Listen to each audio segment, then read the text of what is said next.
आज शिवसेनेचं राज्यव्यापी अधिवेशन आहे आणि या अधिवेशनाच्या पार्श्वभूमीवर इतका महत्त्वाचा दिवस आहे। या दिवसाच्या पार्श्वभूमीवर बोलण्यासाठी आपल्याबरोबर शिवसेना नेते संजयजी राऊत आहेत। सर, सुरुवातीला आज बाळासाहेब ठाकरे यांची जयंती आहे आणि आजच्या दिवशी अधिवेशन आहे। नाशिकात हे अधिवेशन होत आहे। कशी ही या सगळ्यांची तार कशी जोडली गेली की नाशिक शिवसेनेचा बालेकिल्ला, बाळासाहेबांची जयंती आणि राज्यव्यापी अधिवेशन, काळारामाचं दर्शन, कशा प्रकारे ह्या सगळ्या गोष्टी जोडल्या गेल्यात? एक लक्षात घ्या की शिवसेना प्रमुख माननीय बाळासाहेब ठाकरे यांचा जन्मदिवस आहे 23 तारीख, जो आम्ही ते असतानाही साजरा करत होतो त्यांच्या उपस्थितीत, आणि ते नाहीत ही जाणीव जरी असली तरी ते आहेत आमच्याबरोबर। त्यांचं अस्तित्व आमच्याबरोबर आहे, त्यांचा विचार आमच्याबरोबर आहे, ते आमच्या पाठीशी आहेत।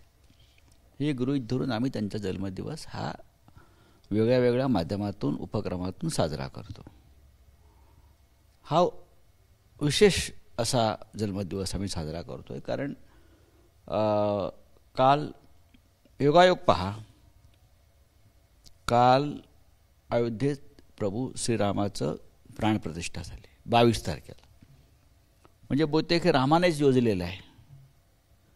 ज्या रामासाठी बाळासाहेब ठाकरेंनी अनेक वर्ष संघर्ष केला, युद्ध केलं एक प्रकारे, त्या रामाने दिवस कुठला निवडावा मंदिरात जाण्यासाठी?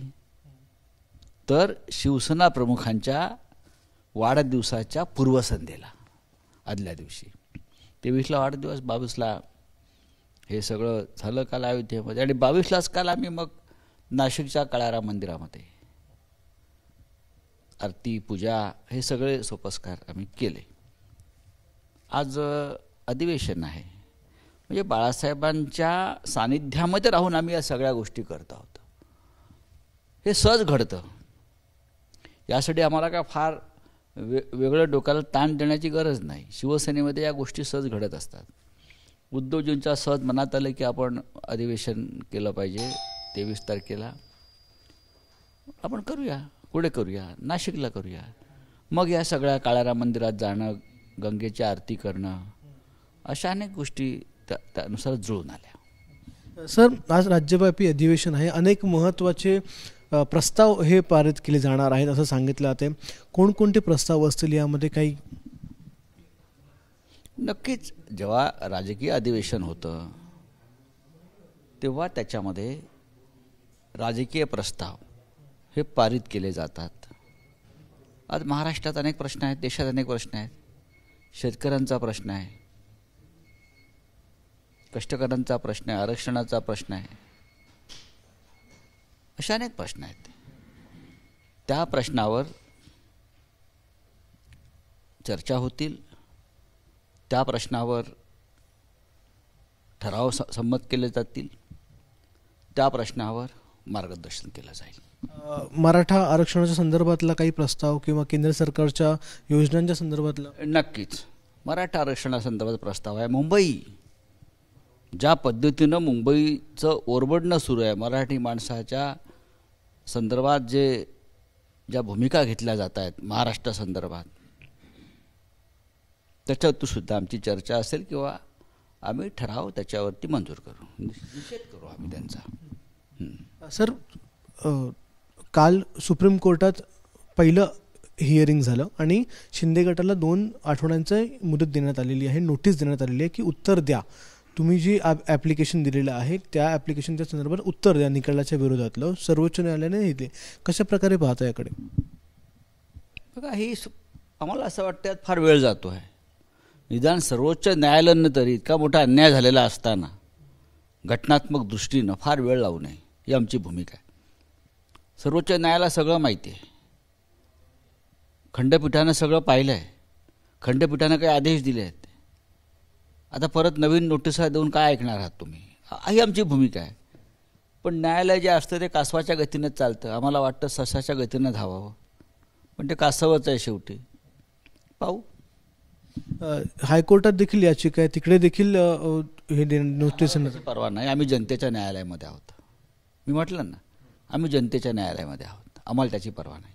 आजपासून लोकसभेच्या या संपूर्ण शिवसेनेच्या निवडणूक मोहिमेला एक प्रकारे सुरुवात होते आणि नाशिकमध्ये या रामभूमीमध्ये निवडणुकीचं रणशिंग फुंकलं जाईल, प्रचाराचं फुंकलं जाईल. जर मोदींनी अयोध्येत फुंकलं असेल तर आम्ही हे रणक्षेत्र आहे रामाचं, रामायण इथे घडलं आहे या पंचवटीत, त्या नाशिक क्षेत्रात, इथून आम्ही फुंकू. मोदींचा विषय निघाला म्हणून सांगतो, काल इतका मोठ्या प्रमाणात मोदी आणि सरसंघचालक यांच्या उपस्थितीमध्ये त्या ठिकाणी प्राणप्रतिष्ठा सोहळा झाला. आपण पाहिलंच असेल. आम्ही राममय आहोत, काही लोक मोदीमय आहेत, हा फरक आहे. रामाच्या निमित्तानं एका विशिष्ट वर्गाला मोदीमय करण्याचा प्रयत्न झाला. या लोकशाहीत हे योग्य नाही. तुम्हाला देवत्व प्राप्त करून घेण्यासाठी तुम्ही रामाचा वापर करत आहात. आम्हाला प्रभू श्रीरामाच्या संदर्भात जे आस्था आणि आदर आहे बरं का, तर आम्ही पाहू काय करायचं ते. एक शेवटचा प्रश्न विचारतो. सुरुवात तर आज होणार आहे या सगळ्या अधिवेशनामध्ये, संध्याकाळी जाहीर सभा आहे. उद्धव ठाकरेंचा कालचा एकूण जो माहोल होता, म्हणजे गोदा किनारी किंवा सावरकरांच्या स्मारकाच्या येथे, हे सगळे जो माहोल बघितला, आम्ही देखील बघितला, तुम्ही देखील बघितला, कशा प्रकारे रिस्पॉन्स वाटते, जनता कशा प्रकारे आपल्याला समोर आली? संपूर्ण नाशिक काय ठाकरेमय होतं, हे राममय होतं, शिवसेनामय होतं. लोक उत्स्फूर्तपणे बाहेर पडले. काळाराम मंदिर असेल, उद्धव ठाकरे यांच्या स्वागतासाठी आपण भगूरचं चित्र पाहिलं असेल, नाशिक नाक्यावर चित्र पाहिलं असेल, सर्वत्र पाहिलं असेल, आपण गंगा घाटावर पाहिलं असेल. एक उत्स्फूर्तता होती. ती सरकारी यंत्रणा कामाला लावून, धमक्या देऊन, शाळा कॉलेज बंद करून लोकांना आणलेलं नव्हतं. मीरा रोडला आणि पनवेलला काही अप्रिय घटना घडलेल्या आहेत. सरकार अपयशी होतं याच्यामध्ये. त्याच्यावरती मी आता चर्चा करणार नाही बरं का. सरकार यश अपयशाच्या पलीकडे गेलेलं आहे.